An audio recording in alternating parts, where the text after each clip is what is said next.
Ya estamos en el aire. Puedes empezar, Alberto. Ok, a ver si puedes compartir la pantalla.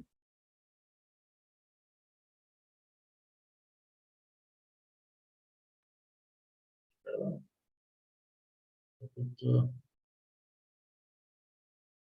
Estamos grabando, ¿verdad? Sí, sí, correcto. Bueno, entonces, a la hora en punto empezamos lunes 1 de mayo de 2023. ¿Ok? Para todos.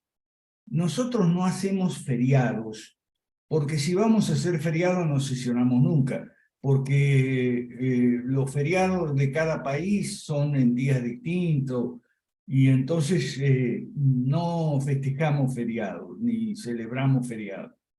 Trabajamos todos los lunes. Y hay novedades buenas, que está funcionando bien el grupo de los jueves. Es un grupo para los que no pueden pagar.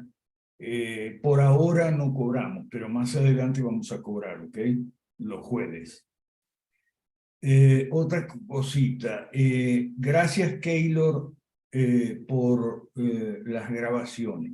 Hemos hecho entre sábado y hoy lunes, hemos grabado con Keylor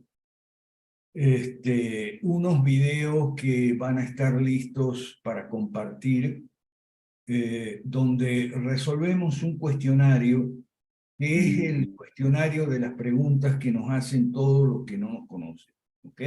Que la política es sucia y todo esa cosa, de que los políticos son todos corruptos y, bueno, lo de siempre. Después lo vamos a compartir al cuestionario y a los videos cuando Keylor lo tenga listo. Así que muchas gracias, Keylor.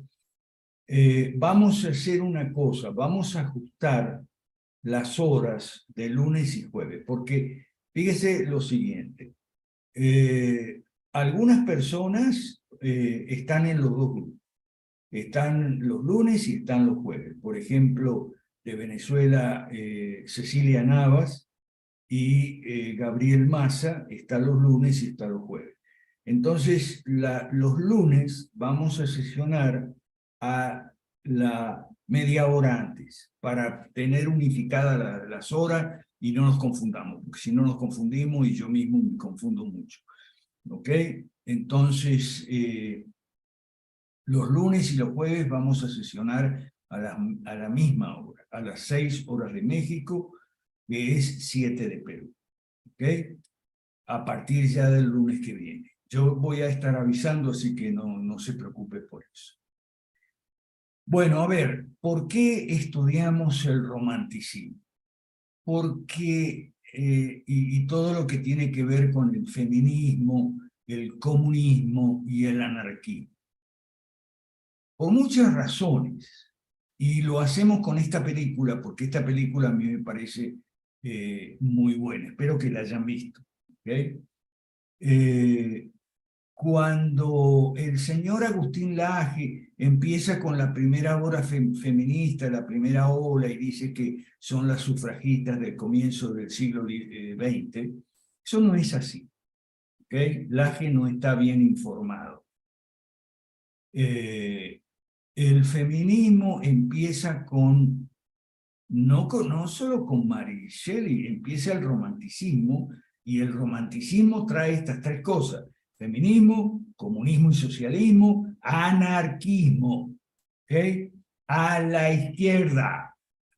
Otro problema, error de los libertarios que creen en el anarcocapitalismo y la borrachera esa. ¿Ok? No, el anarquismo, junto con el feminismo, el comunismo, el socialismo y demás, viene del siglo XIX, viene de los papás de Mary Shelley, que son Mary Wollstonecraft y John Goodwin. Y ahí está, ahí está la raíz de todo esto, de finales del siglo XVIII. ¿Okay? De manera que cuando aparece Marx, Marx nace en 1818, cuando Marx aparece, ya todo esto está en el aire. ¿Ok?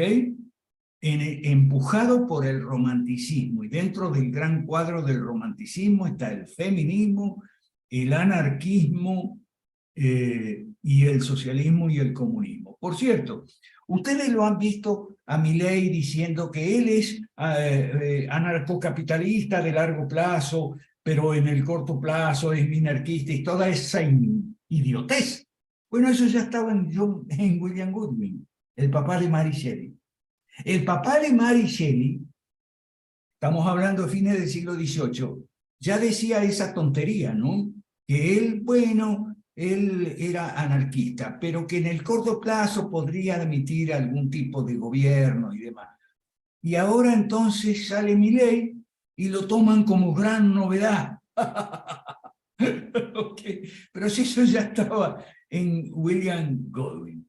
Bueno, vamos a ver, como siempre,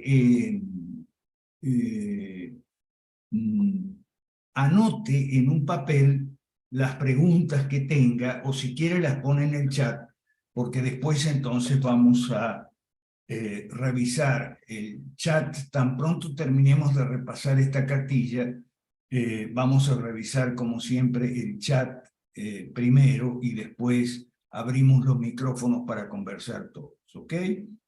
Bueno, entonces, esta película está dirigida por una directora saudita, Haifa Al-Mansour, especialmente conocida por Waida o Waria, su ópera prima, ¿okay? Se llama La bicicleta verde. Es una historia de una niña que tiene 10 años, que vive en una sociedad donde ir en bicicleta está prohibido para las mujeres, etcétera, etcétera. Bueno, La bicicleta verde hizo famosa a Haifa Al-Mansour, y ahora dirige esta película que hemos visto, asumo que la hemos visto, que se llama Mary Shelley, y que es muy buena para presentar todo lo que es el romanticismo. Yo creo que la directora quiso hacer una película progre, pero la realidad puede más que la fantasía, ¿ok? Y yo creo que tiene muchos elementos que no la hacen una película progre, y por eso propongo que la veamos y la discutamos nosotros. El romanticismo es un movimiento cultural que se originó en Alemania y en Reino Unido. O sea, ya estaba muy avanzado cuando Marx empieza a leer y escribir, ¿okay? A fines del siglo XVIII, como una reacción contra la Ilustración y el neoclasicismo, confiriendo prioridad a los sentimientos por encima de la razón. Si usted quiere una definición de lo que es el romanticismo, ahí está, ¿ok? Prioridad a los sentimientos por encima de la razón. Es considerado como el primer movimiento de cultura que cubrió el mapa completo de Europa.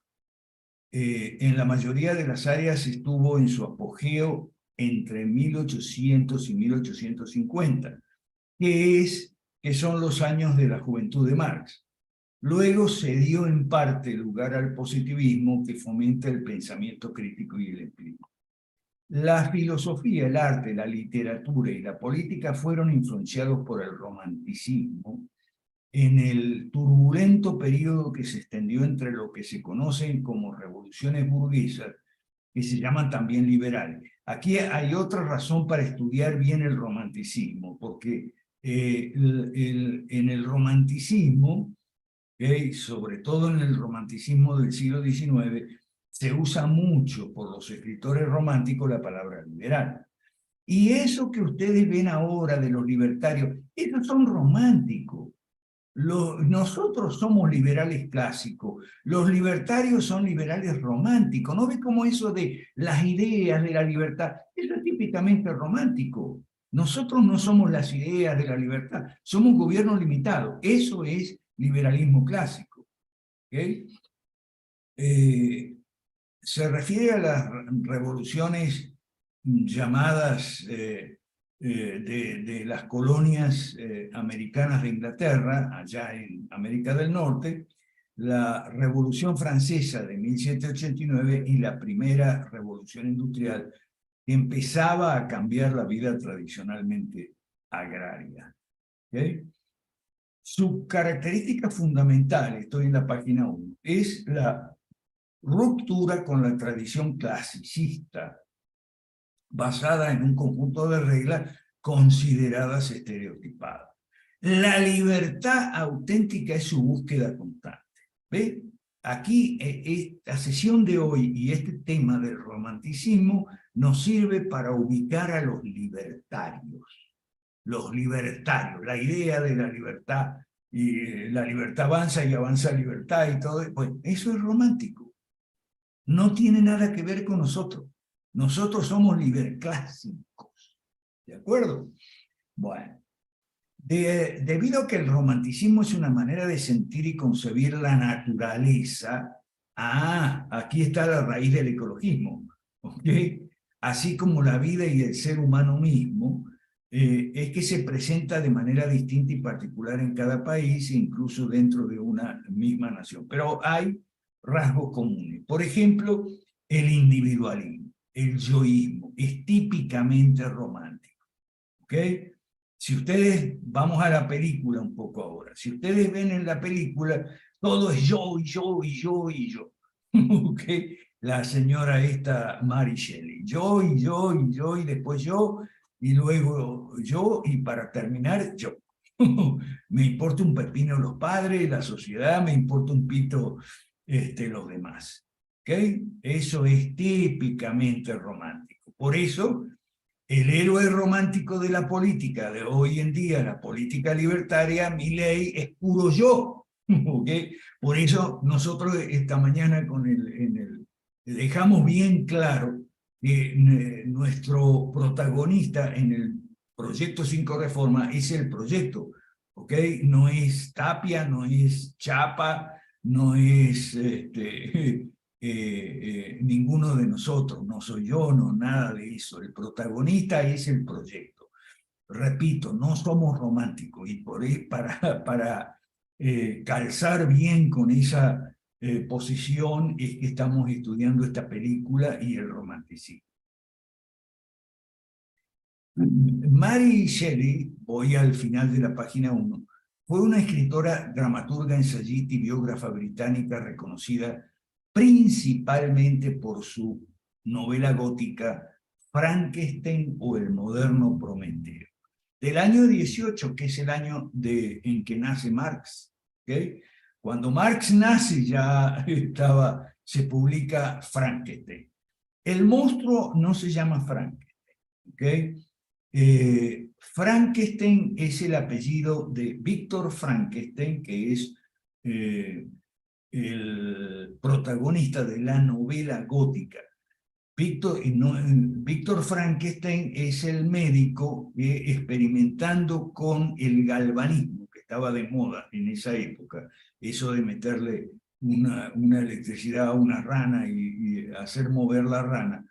En la novela Frankenstein aparece entonces el médico, Víctor Frankenstein, y el monstruo. ¿Okay? Ahora, lo interesante es que en la película se habla de que Mary Shelley, en una de las discusiones que tiene con su marido, le dice: nosotros creamos un monstruo, y ese monstruo es el romanticismo. ¿Okay? Porque estos personajes, Mary Shelley, Percy Shelley, su marido, el Lord Byron y todo eso, tienen vidas muy infelices. Mire cómo ese Lord Byron a la hermana de Mary la humilla, le golpea, la desprecia. En realidad Byron desprecia a todo el mundo. Por eso después Polidori, que es el autor del Vampiro, va a decir en la película que el vampiro es Lord Byron. O sea, se están criticando entre ellos un poco. ¿Okay? ¿Por qué? Porque Lord Byron es el que le chupa las almas. Eso sale en el diálogo de la película. ¿Okay? Frankenstein y el vampiro. El vampiro no es Drácula. Drácula es la novela de Bram Stoker, que es al final más bien del siglo XIX. ¿Okay? Pero la primera novela de vampiro es de Polidori. Polidori es un inglés, apellido italiano porque su papá era italiano, que gira alrededor de Lord Byron, y Lord Byron también lo humilla, siempre le dice el pobre Polidori, como, tratándolo como un pobre infeliz. ¿Okay? Fíjese lo que son estos tipos, los románticos, siempre tratando a los demás como pobres infelices y creyéndose la última pesicola del desierto, creyéndose la gran cosota, los grandes escritores, los pensadores subversivos, etcétera, etcétera. ¿Okay? Mucho de esto está en el socialismo y el comunismo, mucho del romanticismo. ¿Okay? Entonces, vamos a la página 2. Editó y promocionó Mary Shelley las obras de su esposo, el poeta y filósofo romántico Percy Shelley. Percy Shelley y Lord Byron en la película se dan un besote, pero son un par de machistas. Una contradicción, porque el romanticismo está lleno de contradicciones y aparecen en la película. Por ejemplo, ¿cómo estas tipas que se suponía que eran feministas se enamoran de estos tipos que son unos machistas? Bueno, ahí tiene. Esa es una contradicción del romanticismo feminista. Su padre fue el filósofo político William Godwin. William Godwin no vive de acuerdo a sus ideales, y eso es lo que Percy Shelley le recrimina en un diálogo de la película. Tú y tu padre son un par de hipócritas, le dice en la película. Claro, porque William Godwin, todo el amor libre y todo, el amor libre es básico aquí en esto para entenderlo como vindicación de los derechos de la mujer. ¿Ok? Mentira. El amor libre es la vindicación de los derechos del hombre. Es el hombre el que quiere estar con otras mujeres. Eso sale clarito en la película. ¿Ok? Es Percy Shelley el que quiere la libertad y el amor libre para estar con otras mujeres, y cuando ella se lo recrimina, entonces él, Percy Shelley, le dice: tú y tu padre son un par de hipócritas porque no viven a la altura de sus ideales. Sigo en la página 2 al principio. En 1814, Mary Godwin inicia una relación sentimental con uno de los seguidores políticos de su padre. Hay que ver que ella tenía apenas 16 años y él tenía 21, 22 por ahí, ¿ok? Y estaba casado. Y estaba casado y no se lo dice, después se descubre, ¿ok? Porque viene la mujer. Por otro lado, la mujer se suicida más tarde. O sea, todos tienen, hay mucho suicidio.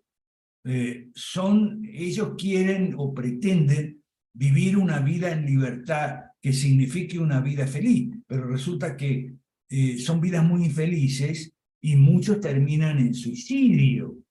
Claro, ellos dicen que es la sociedad con sus prescripciones, sus reglas, sus prohibiciones, es la sociedad la que los hace infelices. Pero bueno, yo creo que en la película todo sale bastante claro, por lo menos para mí. Cuando yo vi la película, yo dije, bueno, esta quiso ser una película progre, pero no le salió nada progre, ¿ok? Después, Mary estaba embarazada, después pierde el niño. Otra cosa que estamos estudiando estas cosas porque nosotros estamos tomando a Marx en serio. ¿Okay? Personalmente estoy cansado de que me digan, Marx nunca trabajó. Pero bueno, los escritores en esa época no ganaban como para vivir de lo que escribían. Era muy común que se consiguiera porque no había tampoco renta básica universal y ese tipo de cosas. Eso de que Marx nunca trabajó no es una crítica seria. Que dejó morir a sus hijos no es una crítica seria tampoco, porque era muy común las muertes en edad temprana, en la niñez o en la juventud, en la adolescencia, era muy común incluso en la realeza, o sea, no solo entre los pobres y la incipiente clase media. Durante los siguientes 2 años, ella y Percy, o sea, Mary Shelley y Percy se enfrentaron al ostracismo social, a las deudas constantes y a la desgracia del fallecimiento de su hija, nacida prematuramente. Se casaron a fines del 16, tras el suicidio de la primera esposa de Percy Shelley, Harriet, que aparece en la película, porque si le aparece a ella, a Mary Shelley, y le dice, no, bueno, mi marido no te dijo nada, pero yo soy la esposa de él. Okay. Bueno. Ahora viene el verano con Gordon Byron, Polidori y Claire cerca de Ginebra, Suiza, en la villa de Odati, donde Mary concibió la idea para su novela Frankenstein, que todo sale de un juego. El juego que propone Lord Byron es escribir una novela gótica, y entonces ahí sale Frankenstein, que escribe Mary Shelley, y sale también el vampiro que escribe John William Polidori. Abandonaron Gran Bretaña en el 18, se mudaron a Italia, donde su segundo y su tercer hijo murieron antes de que Shelley diese a luz su último hijo, el único que sobrevivió. Bueno, ya ven, la mortalidad infantil, estamos antes del capitalismo, la mortalidad infantil era muy común, no es solo los hijos de Marx, el caso de Karl Marx. ¿Okay? Percy Shelley se ahogó al hundirse su velero en La Spezia, en Italia. Mary Shelley regresa a Inglaterra y desde entonces se dedica a su hijo y a su carrera como escritora y sigue escribiendo. ¿Ok? Se pone muy enferma en la última década de su vida. Hasta la década del 70, pero del 70 del siglo pasado, Mary Shelley fue principalmente reconocida por las obras de Percy Shelley como publicadora y por su novela Frankenstein, la cual sigue siendo ampliamente leída. Frankenstein tiene que leerse en otra clave, además. Es el hombre que pretende ser Dios. Dios crea a Adán y Eva. De la misma manera, Víctor Frankenstein crea el monstruo, ¿ok? O sea, es el hombre jugando a ser Dios. Hay que leerlo así también a Frankenstein. Y bueno, aquí sigue con las otras obras de Mary Shelley. Pasemos a Percy Shelley, página 2 al final. Fue un escritor, ensayista y poeta romántico inglés. Entre sus obras se encuentran Ozymandias, Viento del Oeste, La Alondra y La Máscara de Anarquía. La anarquía era común ahí en todos estos románticos, todos eran anarquistas. ¿Okay? Incluso William Goodwin, que dice que era anarquista de medio y largo plazo, así como Milley. También es conocido Percy Shelley por su asociación con otros escritores contemporáneos como John Keats y Lord Byron. ¿Okay? Vamos a Mary Wollstonecraft, página 3. Es la mamá de Mary. La mamá de Mary muere de parto, justamente cuando nace Mary Shelley, y eso es una culpa que arrastra, en todo eso sale muy claro en la película. Mary Wollstonecraft, o sea, la mamá, escribió novelas, cuentos, ensayos, tratados, un relato de viaje y un libro de literatura infantil. Vaya anotando las preguntas, las dudas, las inquietudes o las intervenciones, ¿ok? Anote en el chat o anote en un papel. Fue capaz de establecerse como escritora profesional e independiente en Londres, algo inusual para la obra. La más famosa de sus obras es La Vindicación de los Derechos de la Mujer, ¿okay? El primer manifiesto feminista, 1792, no es como dice Lagia a comienzos del siglo XX por el derecho al sufragio, no es así. Dice que las mujeres no son por naturaleza inferior al hombre, sino que parecen serlo porque no reciben la misma educación. Y que hombres y mujeres deberían recibir la misma educación, ser tratados como seres racionales, etc. Imagina un orden social basado en la razón. Ahí viene una contradicción del romanticismo. El orden social, algunos dicen basado en la razón, pero cómo eso se concilia, cómo eso se compagina con el desprecio a la razón y la exaltación de los sentimientos por encima de la razón. ¿Okay? Acuérdese una cosa, que la marca de agua de una doctrina falsa, la primera marca de agua de una doctrina falsa, no es la prueba de la realidad, digamos, cómo se aplica y tal, son las contradicciones. Y no tiene necesidad de aplicarse para ver las contradicciones. El romanticismo está lleno de contradicciones. Estableció las bases del feminismo liberal.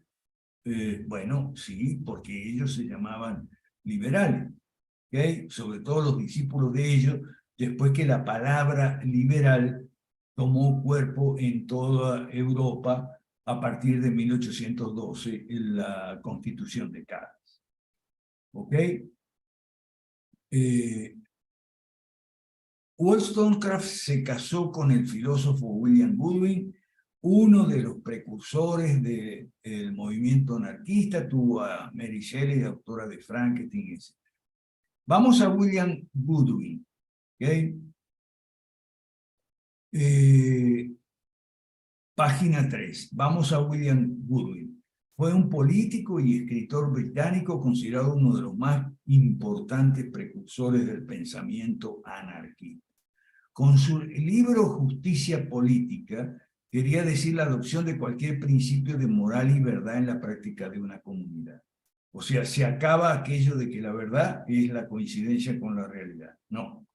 La filosofía, ya hemos estudiado algo de filosofía aquí los lunes, y ya hemos visto que la filosofía a partir de Descartes, y sobre todo a partir de Kant, Kant es también siglo XVIII, sobre todo a partir de Kant, tira abajo toda la síntesis medieval, ¿okay? La síntesis aristotélico-tomista o aristotélico-escolástica, porque no es solo Santo Tomás, aristotélico-escolástico con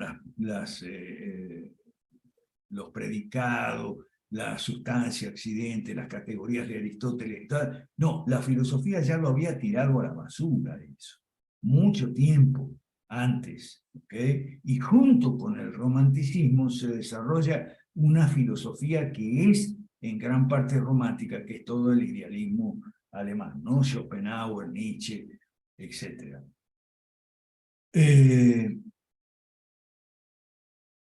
Bueno, entonces, William Goodwin, anarquista. ¿Okay? La raíz de su pensamiento es la siguiente, dice aquí, página 3 al final. Las leyes que regulan la propiedad y la moral son inútiles si los hombres no son virtuosos y superfluas si lo son. ¿Okay? Esto está mucho en el corazón del anarquista. El anarquista niega todas y cada una de las verdades cristianas, empezando por el pecado original. ¿Okay? No hay pecado original. Por eso no tiene que haber gobierno. ¿Okay? La doctrina cristiana siempre había afirmado que el gobierno no es un mal necesario, es un bien. ¿Okay? Porque existen personas que son irresponsables, que no son virtuosas, que roban, que matan, que asesinan, violan, torturan, secuestran, estafan, etcétera, etcétera. Entonces, para eso tiene que haber gobierno, y el gobierno no es un mal necesario, como dicen por ahí algunos libertarios, que dicen, reconocen en el gobierno pero no todos, un mal necesario. No es un mal necesario, es un bien. ¿Ok? Pero los anarquistas no creen nada de esto.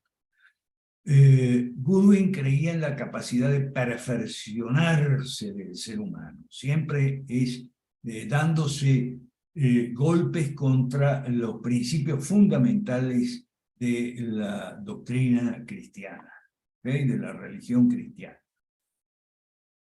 Él creía que las virtudes y los vicios pueden ser asociados a los incidentes que conforman la historia de nuestra vida. Ven todo aquello de que somos un producto social, somos una construcción social. El sexo y el género son construcciones sociales. Bueno, esto ya estaba en William Goodwin, ya estaba ahí, en el libro Justicia Política. ¿Okay? Si dichos incidentes, o sea, de tu crianza, tu educación o falta de ella, pudieran ser desprovistos de toda tendencia inapropiada, el vicio podría ser extirpado del mundo, ¿ok? Y tendríamos una sociedad perfecta. Para él, todo control del hombre por el hombre era intolerable y habría de llegar el día. ¿Ves por qué son todo? Habría de llegar el día, así como Milei. ¿Ok? No, yo soy anarcocapitalista en el largo plazo. Hay típico de Milei.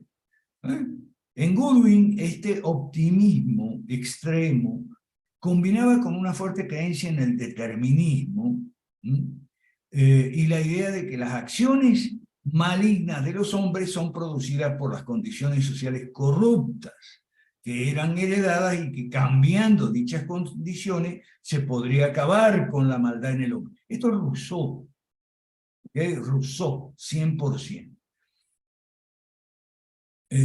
Vamos a Lord Byron. Lord Byron, conocido, fue un revolucionario, poeta del movimiento romántico, página 4. Antecedente de la figura del poeta maldito. ¿Okay? En Venezuela hay un dicho siempre de los poetas malditos, dice que en Venezuela no hay poetas malditos, hay borrachitos fastidiosos. Sí, porque otra cosa que aparece en la película, le daban al alcohol y a la droga bastante. Era una época en que la droga no se había democratizado, la droga era típica de esas clases altas con sus vidas escandalosas. Lord Byron es calificado como el primer símbolo sexual, a pesar de que era cojo, ¿okay? Rengueaba de un pie, pero era muy lindo, parece. ¿Okay? John Polidori es un personaje triste y está retratado como personaje triste, página 4. Médico y escritor inglés. Con su relato El vampiro creó el arquetipo del vampiro romántico. ¿Okay? Fue el año sin verano. Por cierto, para los ecologistas que hablan del cambio climático, siempre hubo cambio climático. Hubo un año, por lo menos en Europa dicen que fue el año sin verano. Ese año sin verano lo pasaron, o sea, lo que debía ser el verano lo pasaron en Villa Diodati, que era una finca de Lord Byron, ¿okay? Y donde vivía Polidori y donde invitaron para ese verano que no fue verano a Percy, Mary y la hermana Claire. La Villa Diodati era considerado por Mary Shelley como un lugar culturalmente sagrado en donde habían estado escritores como John Milton. Por cierto, John Milton no tiene nada que ver con esta gente, ¿ok? John Milton no es romántico, había pasado por ahí nomás. Rousseau, muy importante, Rousseau, vea la influencia de Rousseau y Voltaire, ¿ok? John Milton era un escritor cristiano, protestante. La noche del 16 o el 17 de junio, ahí fue donde surgió el desafío de escribir un relato, pero los únicos que lo terminaron fueron Mary Shelley con Frankenstein y Polidori con el vampiro. ¿Okay? Byron esbozó un relato inacabado llamado El entierro. ¿Okay? Esto es muy importante. La atracción que sienten todos los románticos por la muerte. Ahorita estamos en 2023, en pleno siglo XXI, y entonces nos quejamos de los que nos quieren imponer la cultura de la muerte, y hablamos de la cultura de la muerte. Bueno, la cultura de la muerte es típicamente romántica. Fíjese, en la película aparece de entrada. ¿Cuál es el lugar donde Mary Shelley y Percy Shelley, que todavía no son pareja, se citan? En el cementerio, junto a la tumba de Mary Wollstonecraft. Mire si es un lugar para una cita, para una primera cita con una chica, un cementerio, ¿eh? En vez de ir al restaurante o a tomar un café o a la discoteca, vamos al cementerio. Eso es típicamente romántico, ¿ok? Entonces la cultura de la muerte no sale de la galera, sale de aquí, ¿ok? Aquí hay el dato con Drácula, página 4 al final, pasamos a la 5 y vamos terminando. De God Questions es una página cristiana, ¿okay? Que tiene una entrada que se titula ¿Qué es el romanticismo? Y en qué el romanticismo es contrario al cristianismo, pero como, óiganme bien, pero como muchas de las malas ideas románticas se han filtrado en el cristianismo entre los siglos XIX y XX, sobre todo en el XX. En el cristianismo se han filtrado ideas románticas, lo mismo en el movimiento liberal. ¿Cómo se llama en el movimiento liberal? Se llama los libertarios. Los libertarios son románticos, insertados, anarquistas, insertados en el movimiento liberal. Bueno, lo mismo, aquí hay una descripción de los poetas románticos. Al final de la página 5 hay un poema que dice así, rebotando de esto, página 5 al final, el romanticismo dio gran importancia a la experiencia individual. Mire si eso no está en el corazón del cristianismo hoy en día. Las emociones, el mito, la naturaleza y la idolatría del pasado. Un buen ejemplo es el poema de William Wordsworth, Mi corazón salta, ¿ok? Que está ahí al final de la página 5. Ahora vamos a la página 6. Filosóficamente, el intento más directo de aplicar el romanticismo como visión, incluso como filosofía en reemplazo de la religión, fue ¿okay? Rousseau, el estado de naturaleza, el hombre nace libre y nace bueno, pero está encadenado por la sociedad, la cultura, la civilización. Rousseau es el filósofo romántico y estuvo en Villa Deodati, ya nos enteramos, ¿ok? Fíjese lo que dice aquí en la mitad de la página 6. El romanticismo ha dejado impacto en la historia de la religión. La escritura cristiana, o sea, los textos cristianos y la teología producida durante y después de la era romántica muestran un gran énfasis en las emociones y los sentimientos personales, mucho más que en tiempos anteriores. O sea, el romanticismo se ha infiltrado en el cristianismo.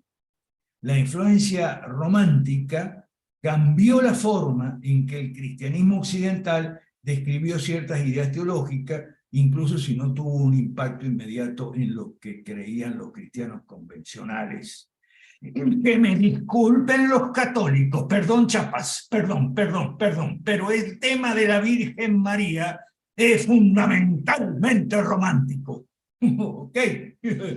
Vamos a ver, por eso es que el tema de la Virgen María surge principalmente en el siglo XIX, los jesuitas, bueno, dígame, si no es romántico eso, la idea de la Virgen María, o sea, la idea de que se hace el catolicismo de la Virgen María en el siglo XIX es romántico. No es que la Virgen María sea romántica, al contrario, la Virgen María es un ejemplo de obediencia, ¿ok?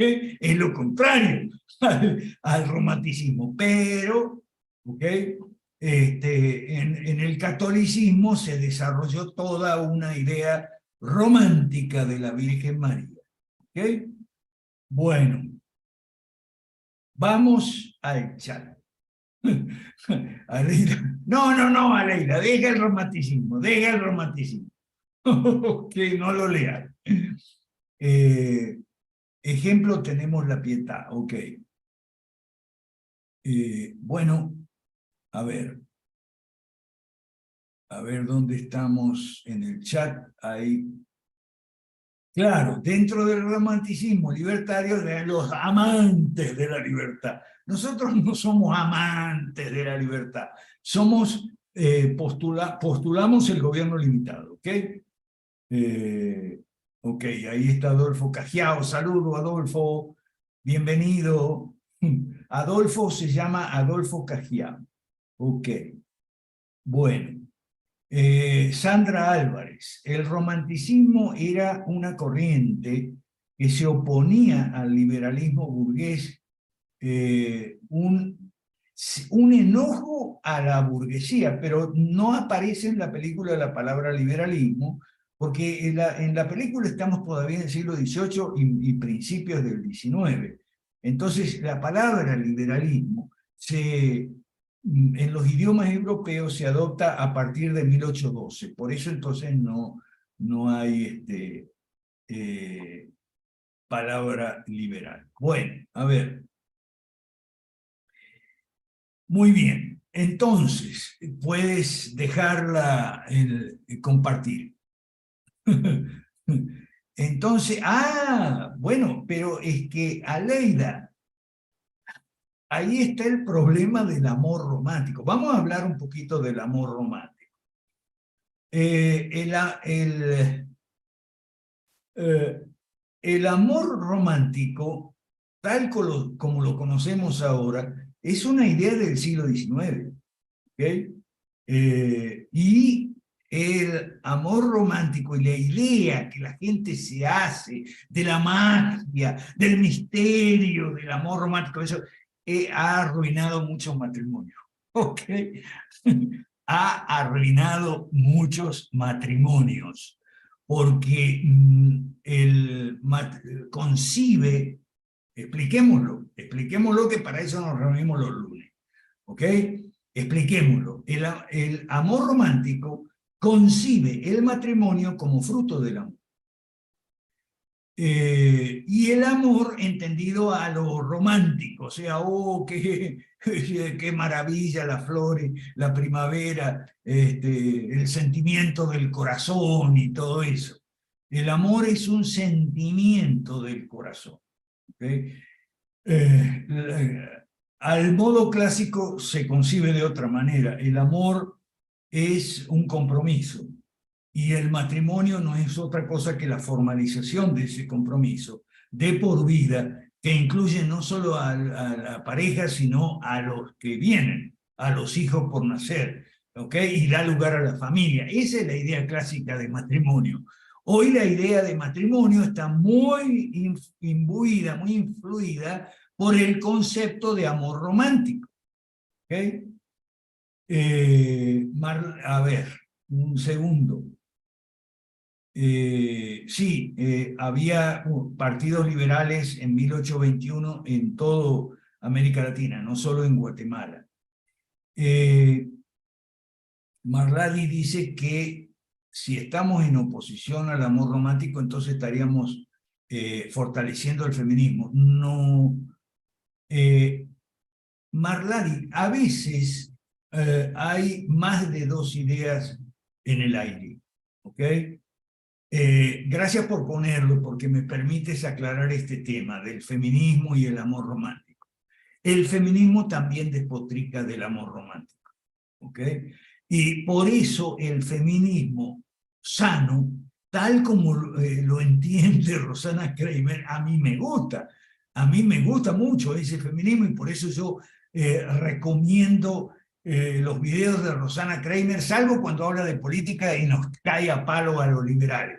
Pero a mí lo que me gusta es cuando le cae a palo al feminismo que ella llama hegemónico, ¿me entiendes? Por eso es que Rosana Kramer, Marladi, está distinguiendo dos clases de feminismo. El feminismo que llama hegemónico, que es el que conocemos, la feminazi, y un feminismo, llamale moderado, no radical, etcétera, llamale más racional, ¿okay? Que es el que ella defiende, y a mi modo de verlo defiende muy bien, y además nos defiende a los varones, y lo hace muy bien, por eso yo la recomiendo, hablando de feminismo. Ana María Tribeño dice, ¿habrá elementos válidos del romanticismo en la política a lo largo de la historia? Asumo que es una pregunta, Ana María. Del romanticismo no, pero bueno, que nosotros no podemos negar los sentimientos. Entonces, ahí sí, nosotros no negamos los sentimientos. Lo que nosotros afirmamos como cristianos y como liberales clásicos es que la razón tiene que gobernar los sentimientos, gobernarlos rectamente, y no el romanticismo lo que busca es una independencia de los sentimientos de la razón.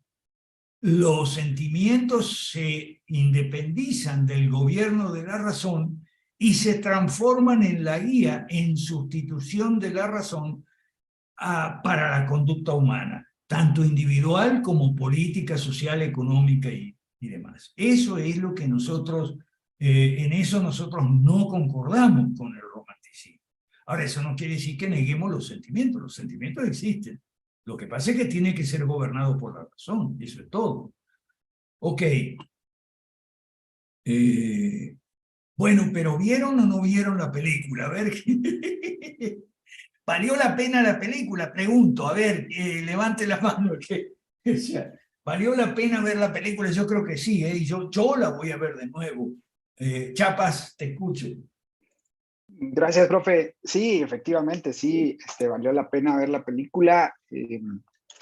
Yo, de hecho, luego vi varios videos, tal vez 2 o 3, de la vida de estas personas, ¿no? De Polidor y bueno, o sea, realmente eran vidas tormentosas, ¿verdad, profe? Era increíble el tema de las deudas. Siempre estuvieron endeudados, ¿no? Y vivían huyéndose de casa en casa, decía, o sea, de ciudad en ciudad vivían huyendo porque siempre... Perdón, la droga siempre fue cara. Bebían de vino bueno, champán bueno y gastaban más de lo que ganaban. Entonces, obvio que van a vivir endeudados. ¿Okay? Así que por la misma razón que el Estado vive endeudado, el gobierno vive endeudado hoy en día, porque gasta más de lo que le entra. Perdón, sí, sí, no hay problema. De hecho, en uno de esos videos escuché que Lord Byron fue quien fue el mecenas prácticamente de Mary Shelley hasta su muerte, si no estoy mal.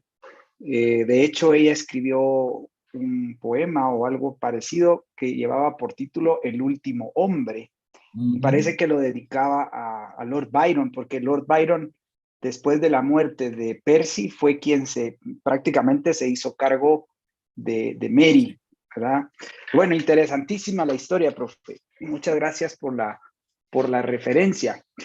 Yo le iba a hacer una pregunta sobre el tema de que la razón debe gobernar los sentimientos, ¿no? Realmente es complicado porque, digamos, cuando uno, en el proceso de crecimiento, cuando uno es niño, digamos, o adolescente, joven, pues existe una etapa en la que los sentimientos gobiernan a la razón, profe, o digamos, son anteriores, porque en los jóvenes es muy difícil distinguir esa parte racional. Vamos por partes. No había visto a Donald Herrera, no quiero que me regañe. Los cristianos nos gobernamos por la Biblia, ¿ok?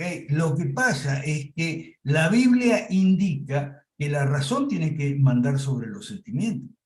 Eso indica la Biblia.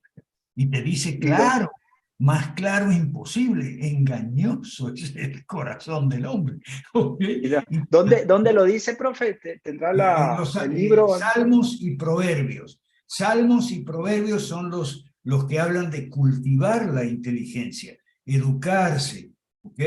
Y no dejar que los sentimientos y los impulsos, incluso instintivos más que sentimientos, gobiernen nuestras vidas, porque eso lleva al fracaso. Eso dice la Biblia, ¿ok? Ahora, vamos al tema ese de la... Ah, bueno, pero estamos hablando de que la maduración es un proceso, ¿ok? Que cubre desde que los niños le pone... ¿Cuál es la primera disciplina que se le pone a los niños? Bueno, yo de niño no entiendo mucho, pero cuando yo lo tuve, la primera disciplina es enseñarles a ir al baño. ¿Okay? Claro. O sea, disciplinar, lo primero que se le enseña a disciplinar a un niño, por lo menos, no sé, fue mi experiencia, si ustedes tienen otro, lo primero que se disciplinan son los esfínteres, ¿ok? Los esfínteres. Y de ahí empieza todo un proceso de maduración guiada por los padres, por supuesto, ¿okay? De maduración guiada, donde los padres van enseñando, educando, y si usted quiere, civilizando al niño. Porque en cierta parte es verdad que el niño es un salvaje. Eso hay que civilizar. En cierta parte, digo en cierta parte, tiene Claro. razón la filosofía gestal crítica que te dice que el niño es un salvaje, es un perverso polimorfo y todo eso, y hay que educarle. Y la sexualidad hay que educarla también. También hay que enseñarle a escribir, y que escriba con la derecha, y que escriba bien, que no escriba con errores de ortografía. Hoy en día, nosotros, todos esos errores de ortografía que vemos en las redes sociales, eso es falta de educación, ¿ok? Y buenos modales, y respetar a los mayores. Todo eso es parte de un proceso de maduración al cual sometemos a nuestros niños. En contra de toda la pedagogía moderna, Donald Herrera nos puede dar una clase sobre eso, ¿okay? La pedagogía moderna, que deje al niño ser niño y tal, y todas las idioteces, esa idiotez romántica del niño interior que llevamos adentro, todo eso es romanticismo, ¿okay? Todo eso es romanticismo.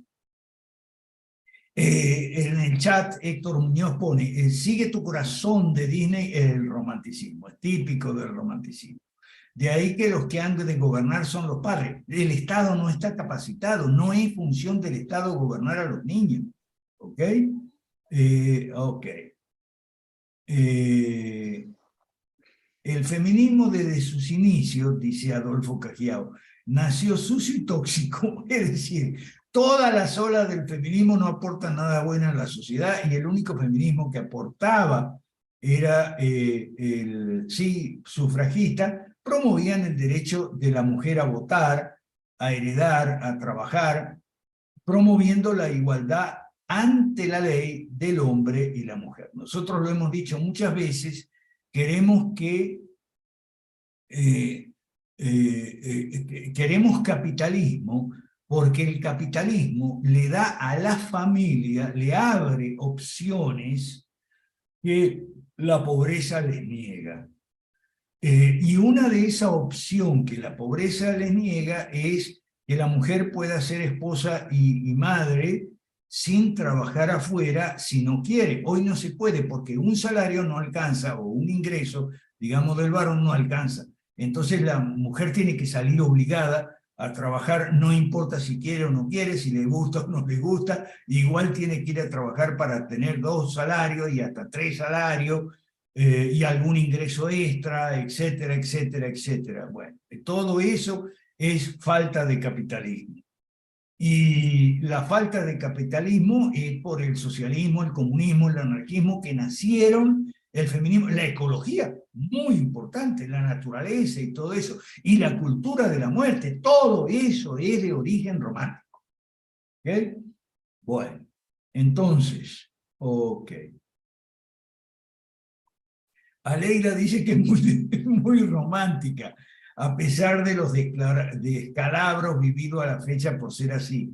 ¿Será que las mujeres tendemos por naturaleza a ser más románticas que los hombres? Ojo con esta pregunta de Aleida que se las trae. Las mujeres por naturaleza tendemos a ser más románticas que los hombres, quienes tienden a ser más racionales. ¿Será por eso que hay menos mujeres en el ámbito político? Bueno, hay un video de Rosana Kramer, uno de los que es muy bueno. Dice que la mujer no se interesa por la política porque se interesa por el hogar. Ahora bien, por naturaleza, la mujer encargada del hogar, eso no es romántico, Aleida. ¿Okay? Es la mujer con la tarea de civilizar a ese salvaje que es el niño o la niña. ¿Okay? A la madre le cabe el gobierno más cercano y directo de los hijos es la madre. El padre está atrás, enseguida, al ladito, es el segundo gobierno, digamos, de la familia, ¿okay? Pero la primer ministro es, en la familia, la mujer, la esposa, es la primer ministro. El padre es el presidente, por decirlo así. Por poner una metáfora que, bueno, las metáforas algunos a veces tienden a confundir, a veces tienden a aclarar. Yo no diría que las mujeres por naturaleza son más románticas que los hombres. Las mujeres por naturaleza son, escúchame bien, Aleida, porque para no confundirse con esto. Las mujeres por naturaleza son intuitivas y el hombre es más racional en el sentido de que es por naturaleza más discursivo. O sea, y esa es una ventaja de la mujer. Y no tiene nada que ver con el romanticismo, no tiene absolutamente nada que ver con el romanticismo. La mujer suele ser más intuitiva y el hombre más discursivo. Y eso no tiene nada que ver con el romanticismo. ¿Ok? Es decir, la mujer, y bueno, ahí también hay que hablar de la experiencia personal. Todas las mujeres que yo he conocido han sido siempre muy intuitivas. Eso quiere decir que son capaces de mirar la verdad de frente, de un solo paso, de una vez. De una vez se dan cuenta, tienen una intuición muy desarrollada. Y las mujeres, cuando una mujer te dice, ese amigo tuyo no te conviene, ¡uy! Ponele la firma que no te conviene, ¿ok? Ponele la firma que no te conviene. Si la mujer te dice, ese amigo tuyo no te conviene, ponele la firma. Pero no le preguntes por qué, porque no te lo va... No sé, me late. O sea, es intuición. No sé, me late. Tiempo después, tú te darás cuenta el por qué.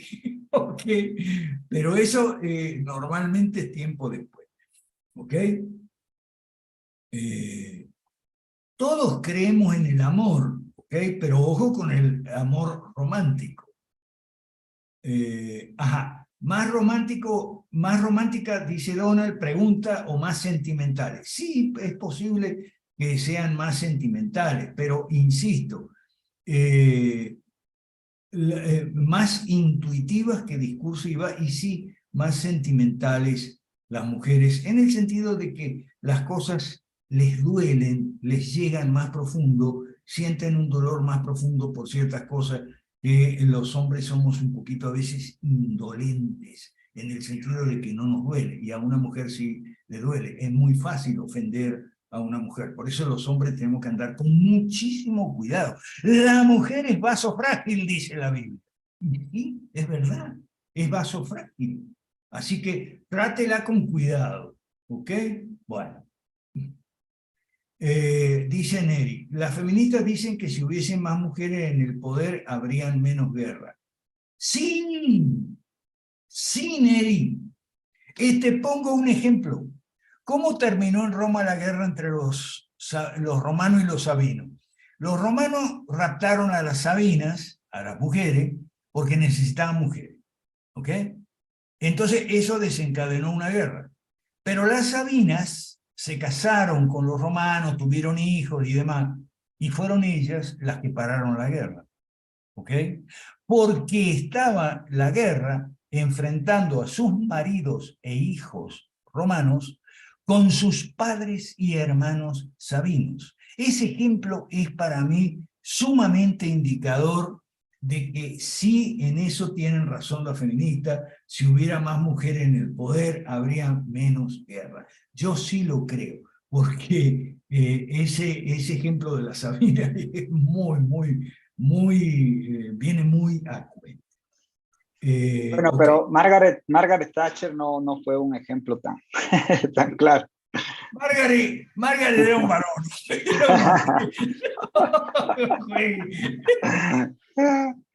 Gabriel está levantando la mano, profe. Ya va, Gabriel. No, Margaret no era un hombre. Margaret fue muy buena esposa y muy buena madre. Lo que pasa es que el marido, Dennis Thatcher, era muy buen esposo.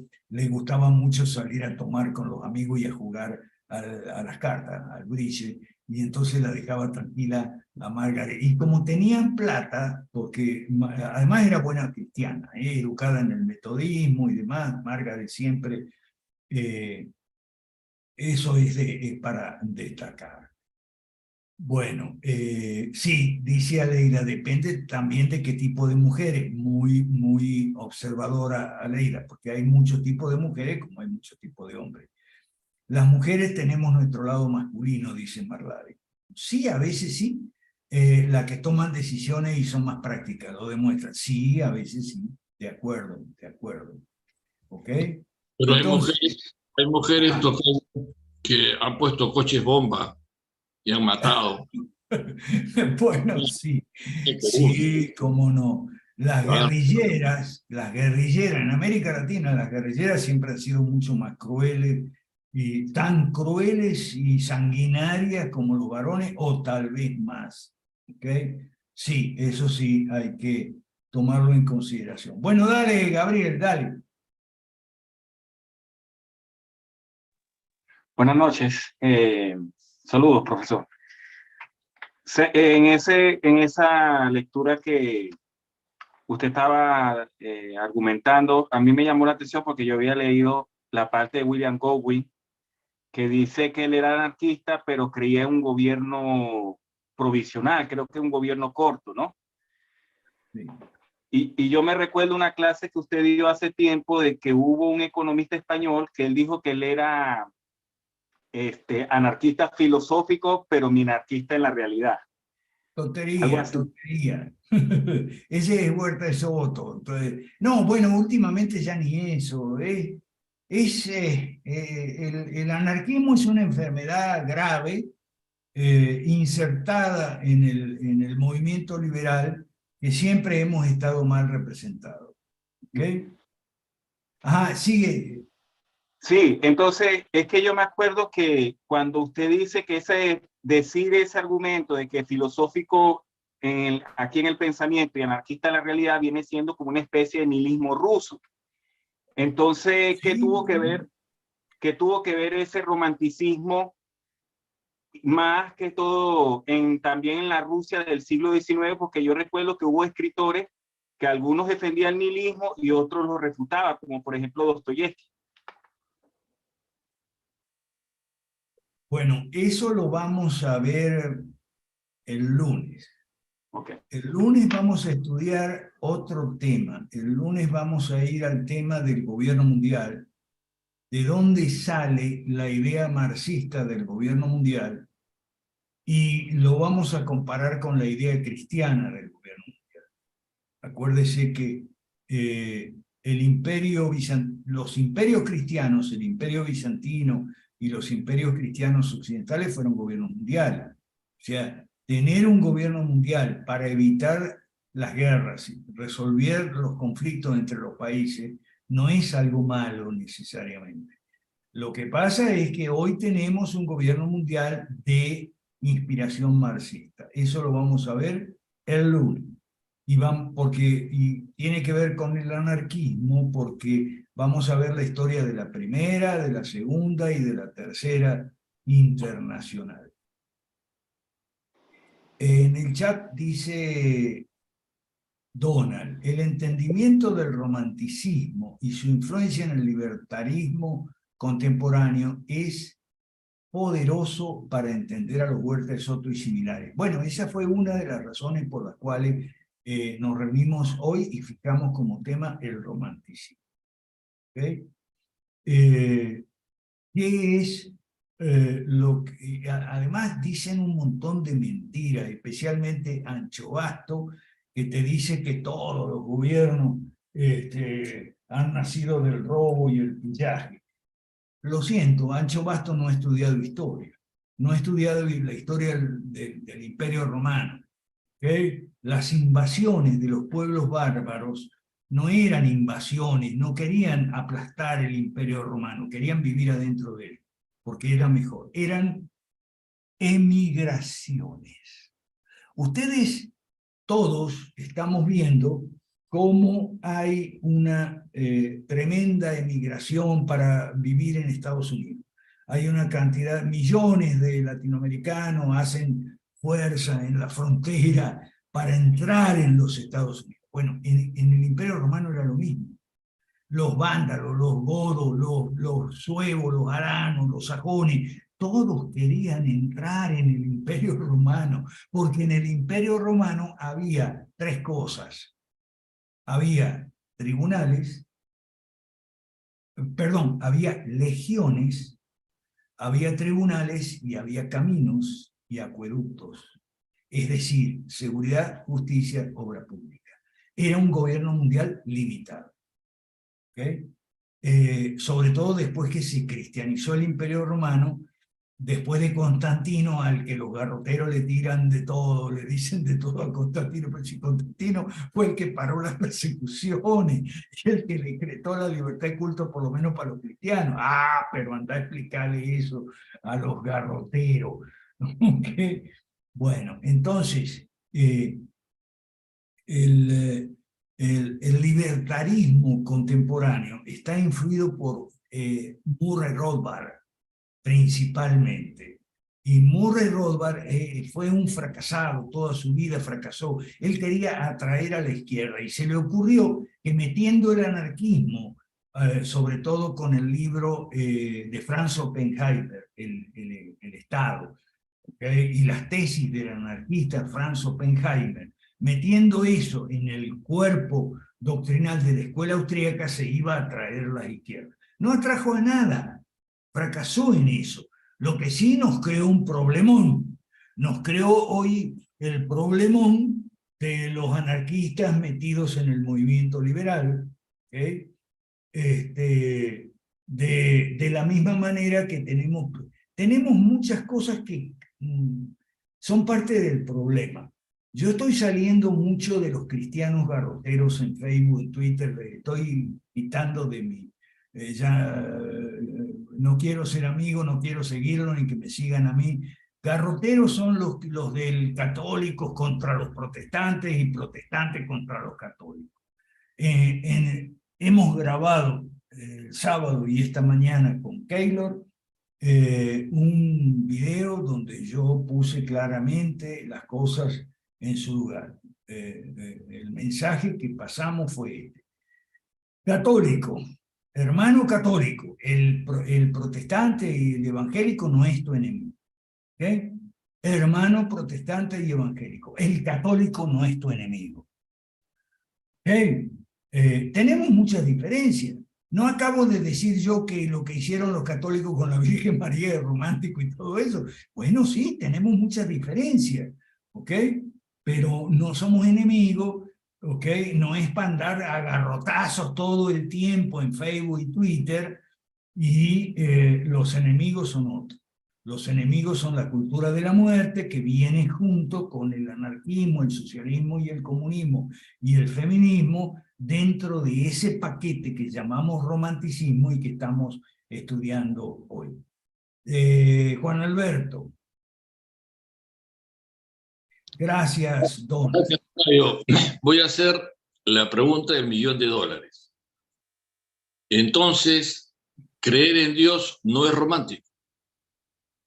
No. No, a menos...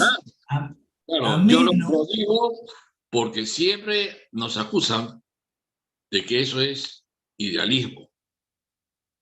No, creer en Dios no es romántico.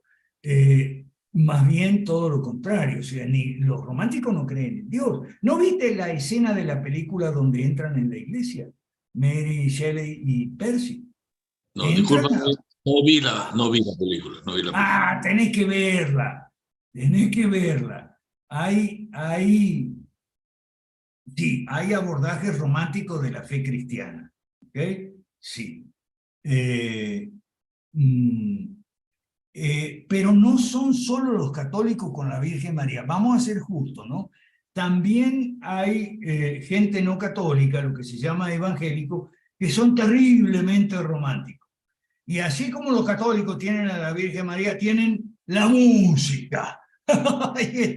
Ahí están los evangélicos con la música. Yo los domingos le digo a un músico que hay en nuestra iglesia donde nos congregamos, a los músicos evangélicos habría que matarlos a todos. Esos son los típicos románticos. Dígame esa canción, La niña de mis ojos. ¡Oh! O sea, un monumento romántico en el medio de la iglesia evangélica, por Dios.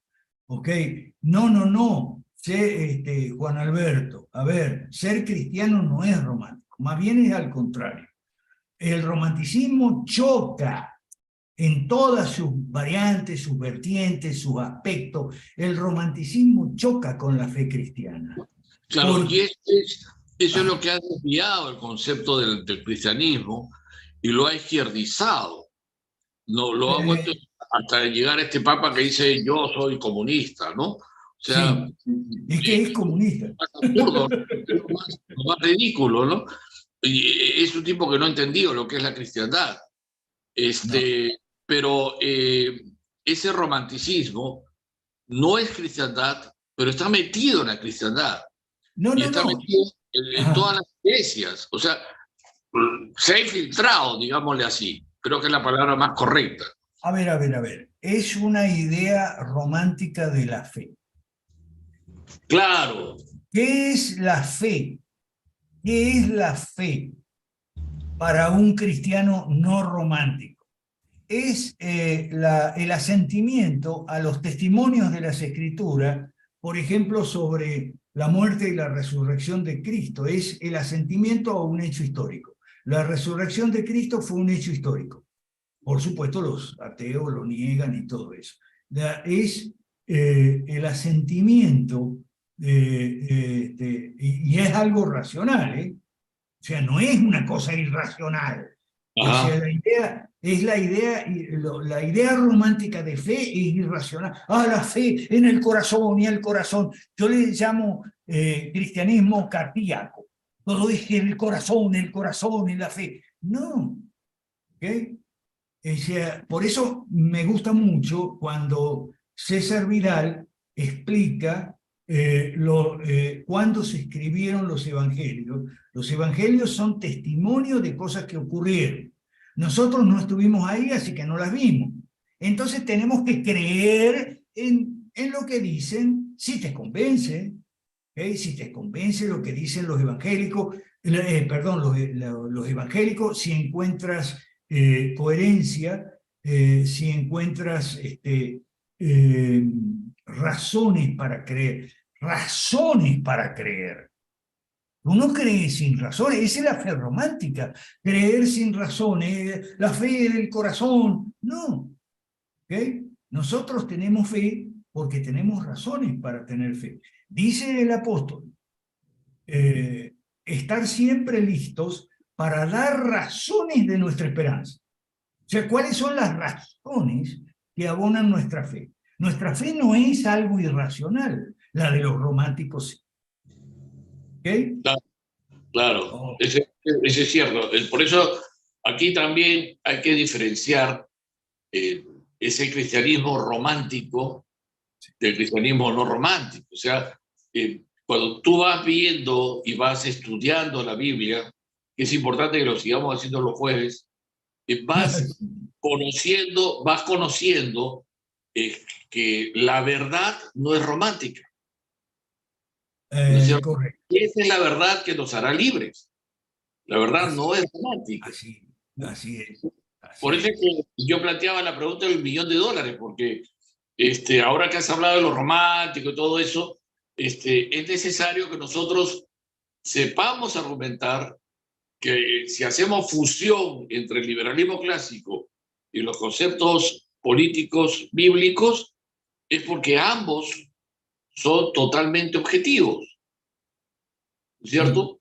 Sí. Y eso es importante deslindar con quienes nos están haciendo oscurecer los conceptos del cristianismo. Sí. Porque eso es oscurecerlo, ¿no? Totalmente. Sí. Vamos con Tapia y después con Chapas para ir cerrando, como siempre cerramos con Chapas. ¿Okay? Bueno, Sandra se refiere a las bendiciones, esa es otra idea romántica. Se van a abrir las puertas del suelo y te va a llover dinero. Es una idea romántica medio crepatística, pero bueno, el romanticismo está lleno de contradicciones. ¿Ok? Bueno, vamos, Tapia. ¿Cuál fue digamos, la idea, el propósito de Ayn Rand de hacer ese amor romántico que él hablaba con el aristotelicismo? Bueno, sí. A ver, Ayn Rand lo que pretende hacer es una reconstrucción atea de Aristóteles. Porque había 3 reconstrucciones de Aristóteles, judía en primer lugar, cristiana e islámica. ¿Okay?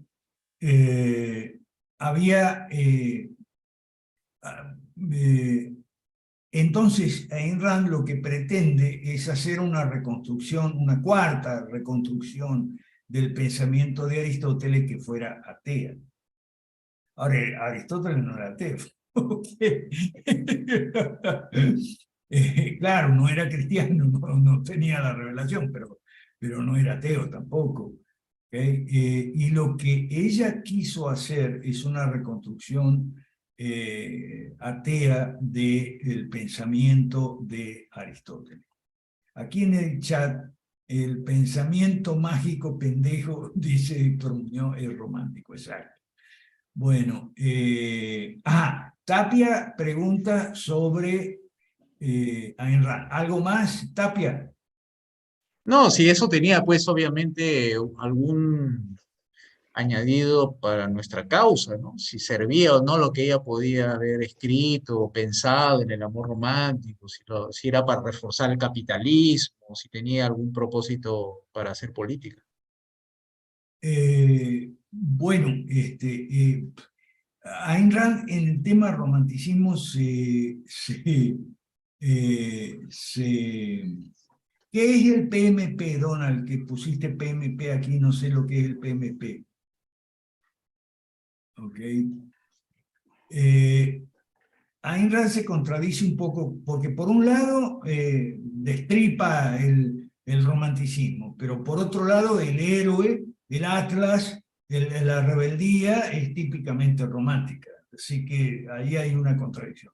Por eso yo recomiendo para los que quieran saber de Ayn Rand o que les guste el pensamiento de Ayn Rand, más que las novelas, recomiendo leer Filosofía, ¿quién la necesita?, que es muy buena, y los libros de Harry Binswanger y Leonard Peikoff, que son sus 2 discípulos que lo han dejado el objetivismo lo han expuesto mucho más sistemáticamente, de manera más ordenada, más articulada, digamos.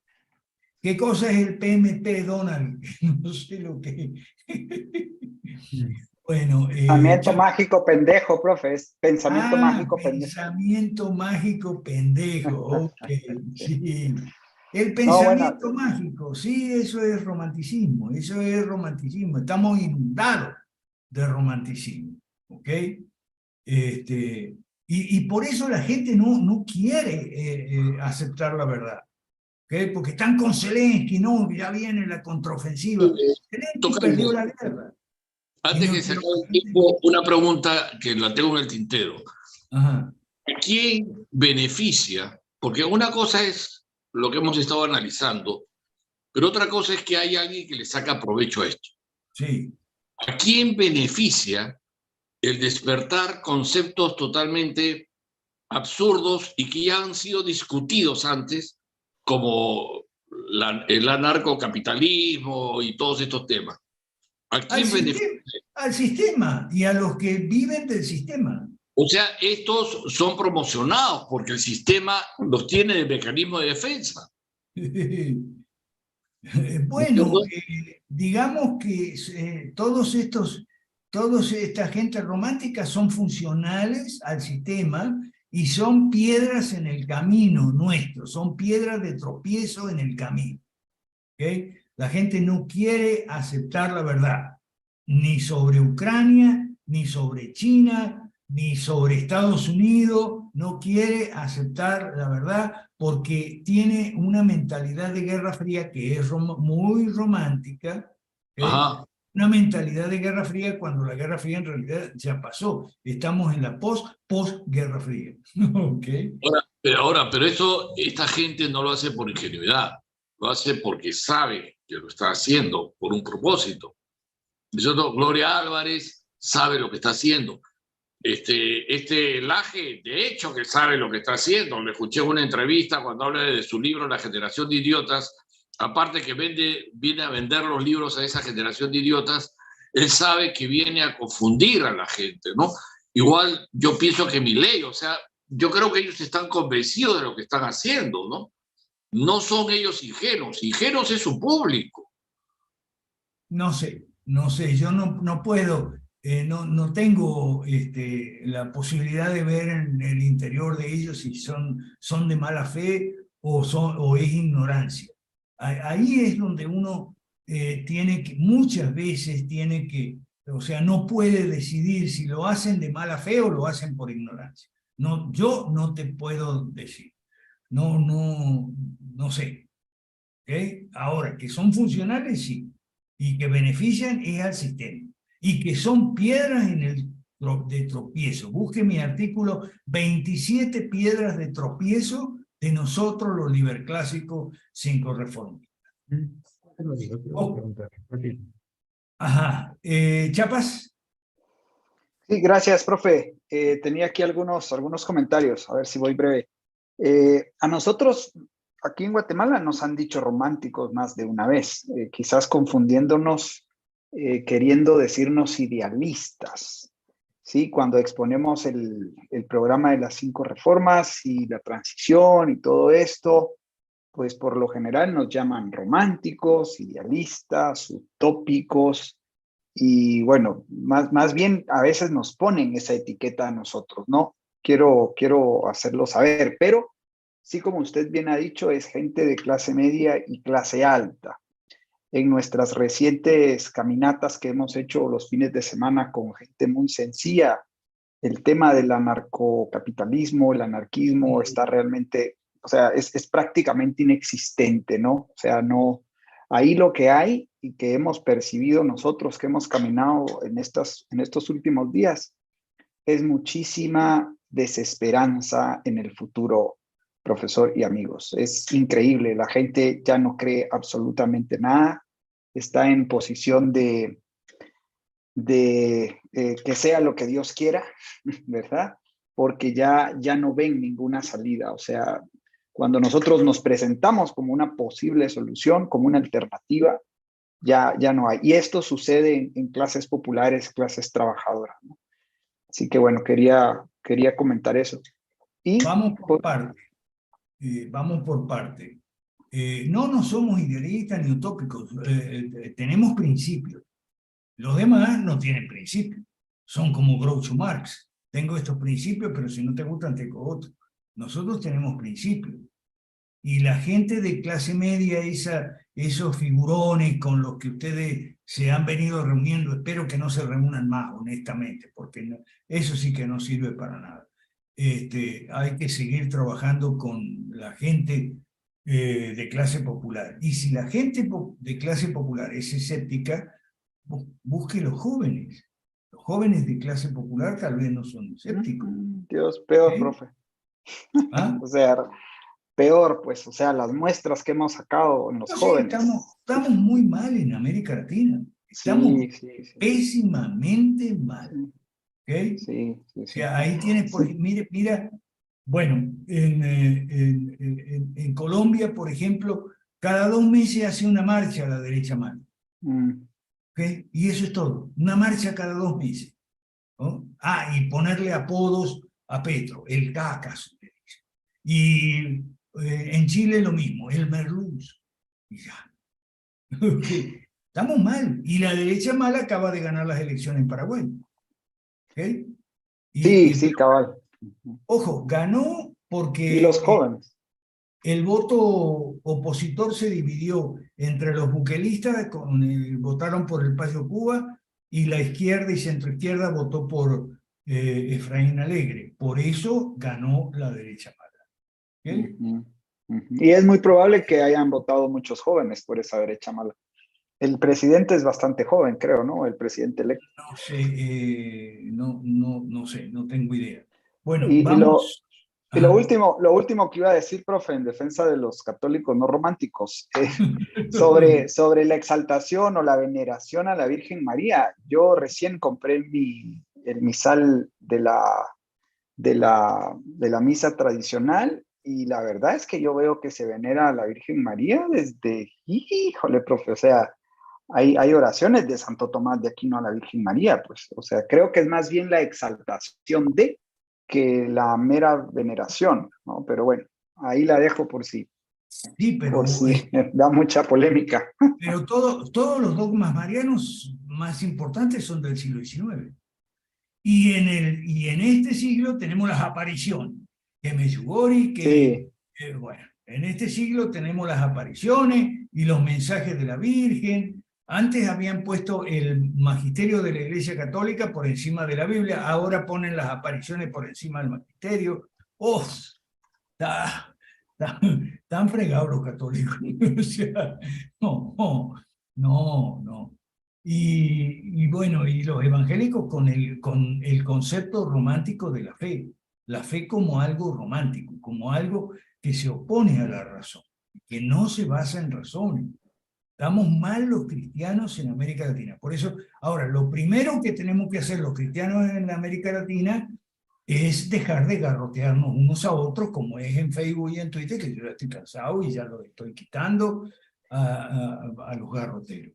¿Okay? Bueno, vamos con Ana María y cierra Tapia. Ana María. Sí, buenas noches. Yo solamente el aporte, no más que nada el comentario, era que yo creo que en la brega política y sobre todo en estos últimos años de desafío para nosotros como liberales clásicos, no podemos nosotros excluir tampoco y decir somos la panacea y los únicos en política. Yo creo que es importante también tender puentes. Tender puentes es cierto, con grupos políticos, que haya principios, que haya valores. Son poquísimos, pero los hay. Ahora, respecto dame ejemplo porque yo no veo lo que tú ves, a lo mejor. Estoy equivocado. Dame ejemplo. Es importante que en toda sociedad no podamos, hay cosas que están bien definidas, pero hay grupos que, por ejemplo, coinciden con algunos puntos de nuestras 5 reformas. Dame ejemplos. ¿Okay? Frente a ello, nosotros debemos unir puentes, unir caminos. También, asimismo, considero que cuando usted indica de que la mujer no debe ser romántica, solamente nos dejamos llevar por el sentido de la intuición. ahí yo considero lo siguiente, ¿no? A veces esa parte del romanticismo que nos hace acercar a ser más humanos, más coherentes con lo que se dice y con lo que se hace, es generalmente no solamente la intuición femenina, son valores, prácticas de esos valores que lo llevamos en la vida cotidiana. Entonces yo creo que en ese sentido, por eso tal vez es el fracaso de que no avance el liberalismo clásico en América Latina, porque queremos solamente ser nosotros y no considerar a los grupos que de una u otra forma debemos tender puentes. Me están mezclando. Me estás mezclando el tema del romanticismo, que lo que dices tienes razón, y eso yo no lo discuto, con el tema de los puentes. A ver, ¿con quién tengo que tender puentes yo? Poneme ejemplo.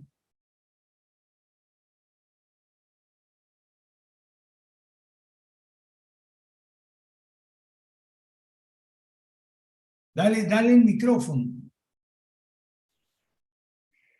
Ana María Tribeño, dale el micrófono.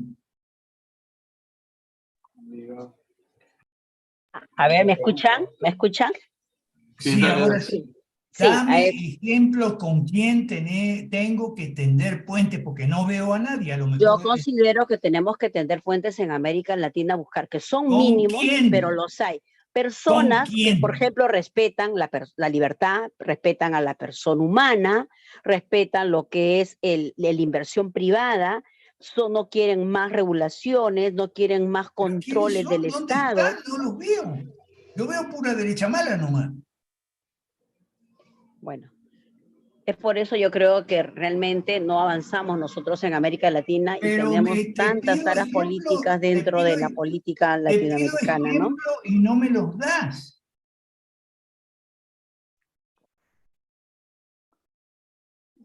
O sea, yo veo pura derecha mala. Ahora, si me equivoco, dame a ver un ejemplo de con quién hay que tender puentes. Yo no veo nadie con los que se pueda tender puentes. Veo pura derecha mala. Veo uribismo en Colombia, macrismo en Argentina, el Partido Colorado en Paraguay. Veo a la calle Pou, Lazo, eso es derecha mala. Con ellos tengo que tender puentes.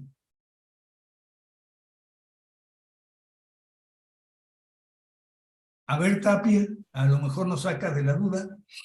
No, era más que todo una parte ya final para un poco relajarnos. Ahí me ha llegado una foto ahí que quisiera que le saquen la interpretación del tema. Este de acá.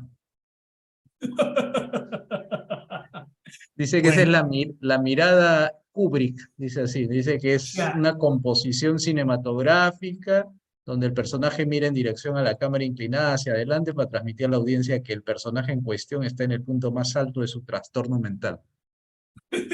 Bueno, ¿será verdad eso? A mí Milei me gusta cada vez menos, cada vez se embarra más. Puede ser presidente, si cualquiera puede ser presidente, pero sería una desgracia para Argentina y para los liberales. Ahora, me interesa el tema de los puentes, porque yo quiero ver con quién tengo que tender puente. A ver, Jorge Chapa. Bueno, tal vez Ana María fue, ¿verdad? Quien hizo el comentario. Bueno, tal vez se refiere a los ejemplos que usted sabe que nosotros hemos tenido recientemente, profe, gente, por ejemplo, amigos, que está a favor del voto nulo, que no están tan bien, digamos, tan bien ubicados dentro de lo que podríamos llamar la derecha mala, que se lanzan a promover el voto nulo y que cuando nosotros escudriñamos, ¿sí? Y ya hemos tenido varias reuniones con este tipo de personajes, pues tienen muchísima aversión a los partidos políticos y a la política, ¿sí? Entonces, sus razones para promover el voto nulo son razones, yo diría, bastante emocionales, ¿no? Bastante románticas y con esa dosis muy fuerte de aversión a los partidos políticos y a la política. Y, por supuesto, no llevan un componente propositivo o proactivo, que es lo que nosotros tenemos, ¿no? Entonces, hemos intentado tender esos puentes con ellos, pero cuando hurgamos y cuando buscamos si hay algo de consistencia y si hay algún tipo de de posible puente en el mediano plazo, no lo hay, porque al mostrarles un poco o ligeramente las 5 reformas y la derogación de las leyes malas, rápidamente se revelan, digamos, como gente que no quiere partidos o que en el mejor de los casos pues no cree en temas como la privatización o la desregulación o la apertura de los mercados a la competencia, ¿no? Entonces tal vez a ellos se refiere Ana María. En nuestro caso lo seguimos intentando, pero bueno, seguimos perdiendo tiempo con ese tipo de gente, lamentablemente. Y no conviene perder el tiempo. Ahora, Fabián Cruz habla de puentes con Milei. Bueno, no sé, Fabián, eso depende de ti, porque tú estás en ese partido, lo cual me parece bien, tu vida tú haces lo que quieras. Tú estás en el partido de Milei. ¿Tú has podido hablar con Milei o tienes un círculo muy cerrado? ¿Le has podido explicar a Milei que tiene el grave riesgo de terminar preso como el señor Pedro Castillo en Perú por pretender cerrar el Congreso? O sea, a Milei le falta una tonelada de formación política. O sea, Milei quiere hacer algo que es imposible, hacer sin apoyo suficiente. Los apoyos que tiene Milei son la parte residual de la casta que se le metió en las listas. Y jovencitos que, al igual que los primeros, se le van a dar vuelta en cuanto llegue. Es un problema, Milei. ¿Okay? Es un problema serio para los liberales, que nos va a dejar mal. Acuérdate lo que te digo. Ahora, si tú puedes tender un puente que estás en el partido de él y tal, anda, o sea, trata, y después vienes y nos cuentas cómo te fue.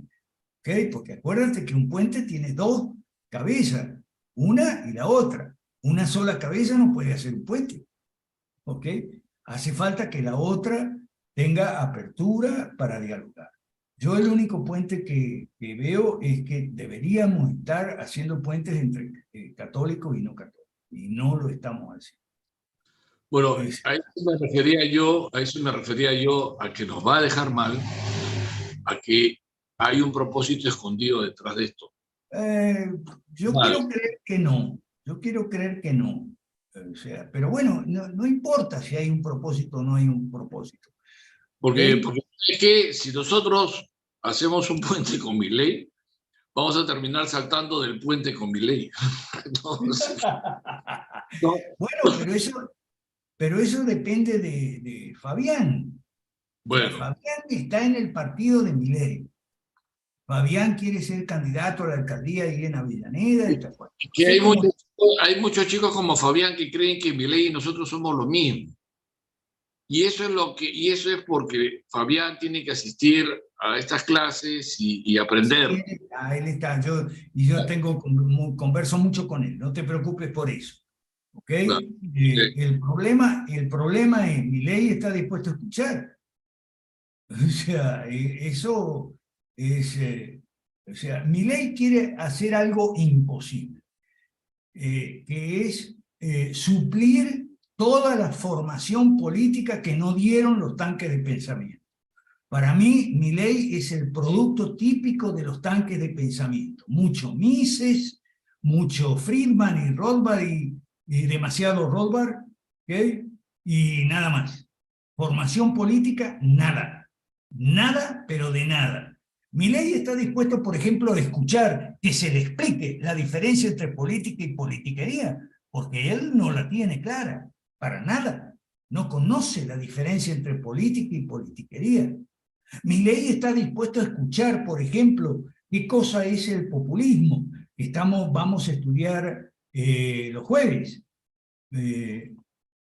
Milei está dispuesto, a escuchar sobre las 5 claves del populismo que hemos dado los jueves aquí, que son, populismo, demagogia, caudillismo, división, moralina y violencia. Eso es populismo. ¿Okay?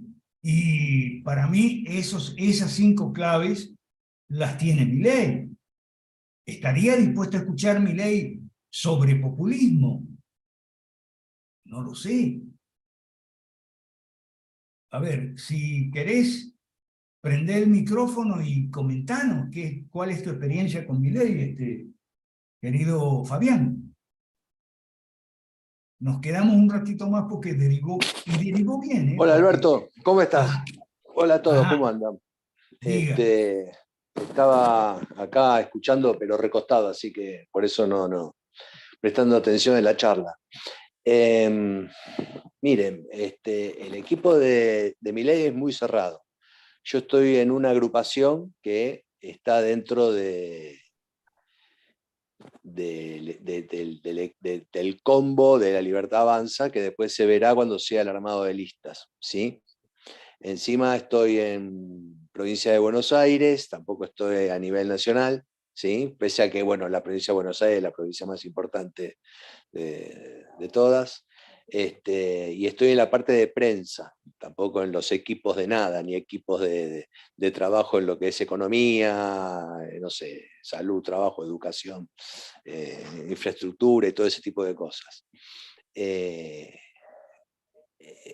un poco infranqueable, pero Milei fue dentro de lo que se está armando en Argentina en vistas a las elecciones, es el único que ha presentado un proyecto, un plan, está todo escrito, está todo detallado, y los demás partidos, los dos partidos grandes, hegemónicos, que tanto se habla, que uno son el hambre y el otro la gana de comer, que es el Frente de Todos y Juntos por el Cambio, Pero todavía no me hablé de los no han otros, no presentado me hablé candidatos. de los otros. Yo sé que los otros son una porquería. Háblame de Milei. Ese Bueno, plan bueno. de Milei es gradualista y el gradualismo fracasó.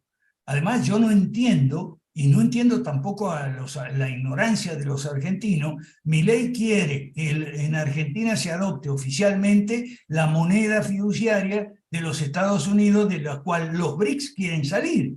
Y Argentina fue el primer país que levantó la mano para entrar en los BRICS. Y Massa hizo un arreglo con China que me parece muy bueno, sobre yuanes.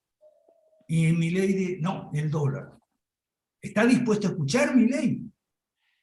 Mirá, está dispuesto a escuchar, porque el tema de la dolarización lo planteó hace muy poco, 15 días. Antes estaba hablando de la libre circulación de moneda, que es un tema diferente a lo que es la dolarización. Con la libre circulación de moneda se puede originar problemas de cierto tipo, bueno, y con la dolarización también. En realidad el problema económico que tiene Argentina es tan complicado y tan grande además, que es difícil solucionarlo de una manera así, con una fórmula corta. Entonces hagamos algo práctico. Si Milei está dispuesto a escuchar, organiza una reunión para Chapas, Tapia y vos y yo y alguno más con Milei. A ver, organiza. A ver, ¿está dispuesto a escuchar Milei? Prueba.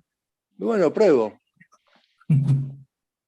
Todo eso, comprobarlo, a mí los desafíos siempre me gustaron, así que comprobar. Aparte, el no ya lo tenemos, Alberto, eso pasa siempre cada vez que uno intenta hacer una prueba. Así que... muchas gracias en nombre del Foro Liberal de América Latina por esa respuesta. ¿Okay? Muchas gracias. Y a ver, hablemos con Milei, a ver si él está dispuesto a escuchar, no a hablar él, porque a él ya lo escuchamos todos los días en YouTube, entonces, sino a escucharnos a nosotros. Bueno, sí. Mañana le cuento las novedades, Alberto. Ok, fantástico, y gracias, Fabián. Nos despedimos hasta el lunes. Saludos para todos. Saludos para todos, gracias. Gracias a todos, saludos.